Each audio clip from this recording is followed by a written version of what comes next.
अब ये सबसे गिरा हुआ और गंदा कर्म होगा, क्योंकि इसका प्रभाव आप में बहुत गहरा उतरेगा, क्योंकि आप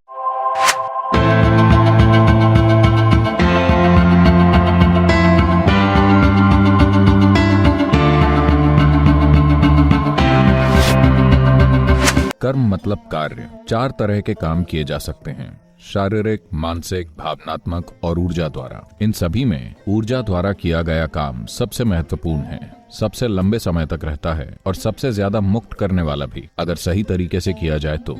अगर आप इसे गलत ढंग से करें, ऊर्जाओं द्वारा गलत ढंग से किए गए कार्य का किसी के जीवन पर प्रभाव कहीं ज्यादा होता है गलत तरीके से किए गए शारीरिक, मानसिक और भावनात्मक कार्यों की तुलना में। तो गलत तरीकों से किए गए ऊर्जा कार्यों का क्या मतलब है? एक चीज ये कि दुर्भाग्यवश मुझे ऐसी कुछ चीजें देखनी पड़ी जो मैं नहीं देखना चाहता था।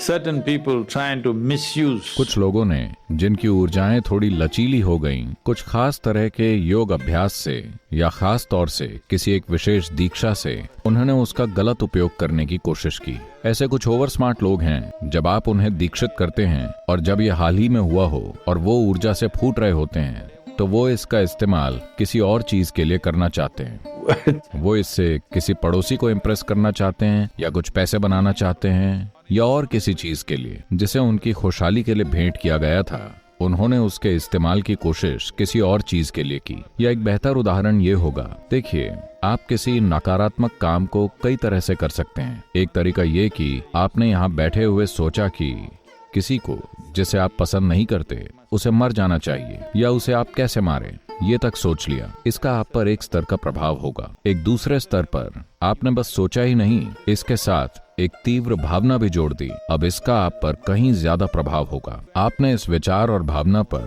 सच में काम कर डाला, अब इसका आप पर और भी ज्यादा गहरा प्रभाव होगा। अब आप ये समझ रहे हैं कि अगर आपने ये चीजें की तो इसके परिणाम होंगे। तो आपने एक नया तरीका खोज लिया। आपने किसी ऐसे को ढूंढ लिया जो कुछ खास तरह के ऊर्जा कार्य करेगा, जिससे कि ये आदमी जिसे आप पसंद नहीं करते मर जाएगा। इस तरह का पूरा एक विज्ञान है। 4 में से एक वेद, अथर्ववेद में ये बताया गया है कि कैसे ऊर्जाओं का इस्तेमाल अपने फायदे और दूसरों के नुकसान के लिए किया जा सकता है। आपने ये शब्द सुने होंगे, जैसे काला जादू, वूडू और पिल्ली शून्यम, या जो भी आप इन्हें बोलें, जहां लोगों ने किसी को नुकसान पहुंचाने के लिए ऊर्जा का गलत इस्तेमाल करना सीखा है। एक बार आप किसी और पे ऊर्जा के स्तर पर प्रभाव डालने की कोशिश करते हैं अपने किसी फायदे के लिए, अब ये सबसे गिरा हुआ और गंदा कर्म होगा, क्योंकि इसका प्रभाव आप में बहुत गहरा उतरेगा, क्योंकि आपने इसे करने के लिए अपनी ऊर्जाओं का इस्तेमाल किया। इसलिए मैं शांभवी जैसी सरल प्रक्रिया में भी दीक्षित करने से पहले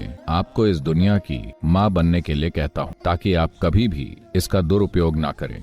आप सबको अपना ही देखें, क्योंकि ऊर्जाओं में ये विस्तार एक बहुत गहरी जिम्मेदारी के भाव के साथ होना चाहिए। ऊर्जाओं में ये विस्तार दूसरों को खुद में शामिल करने के गहरे आयाम के साथ होना चाहिए। समावेश के भाव के बिना अगर आप ऊर्जाओं का इस्तेमाल करेंगे तो ये सबसे नीच कर्म होगा। तो आप में से वो जो दीक्षा के बाद अपने जीवन में नाटकीय रूप से परिवर्तन होते देख रहे हैं, आपको इसका ख्याल रखना ही होगा। आपको इसका बहुत बहुत ध्यान रखना होगा कि आप रूपांतरण की इस क्षमता का कभी भी किसी और चीज के लिए इस्तेमाल करने की कोशिश ना करें। जाहिर है, आप में से कुछ लोग सोचेंगे कि किसी को स्वस्थ करके या और किसी तरह से किसी के जीवन के साथ कुछ करके आप एक बहुत महान काम करेंगे। नहीं, ये सबसे गंदा काम होगा, क्योंकि जब आप ऊर्जाओं के इस्तेमाल की कोशिश करते हैं पर अभी भी आप में गुस्सा बचा है, अभी भी you are capable of drawing boundaries of what is you and what is not you, what is yours and what is not yours. आप सीमाएं खींचते हैं कि आप क्या हैं, क्या आप नहीं हैं, क्या आपका है, क्या नहीं है। जब ऐसी चीजें अभी भी बची हैं, तो आपको कभी भी ऊर्जा के स्तर पर कुछ भी करने की कोशिश नहीं करनी चाहिए, क्योंकि ऐसे किसी कार्य का प्रभाव बहुत बहुत गहरा होगा। इसलिए शांभवी जैसी बुनियादी प्रक्रिया में भी दीक्षित होने के लिए आपको इस दुनिया की माँ बनना चाहिए, और ये आपके कर्मों को परास्त करने का भी एक बेहतरीन तरीका है। अगर अपने जीवन के हर पल में आप समावेश के इस भाव के साथ जिएं, जैसे आप सारी दुनिया की माँ हैं, और ये भेद ना करें कि क्या आपका है और क्या आपका नहीं है।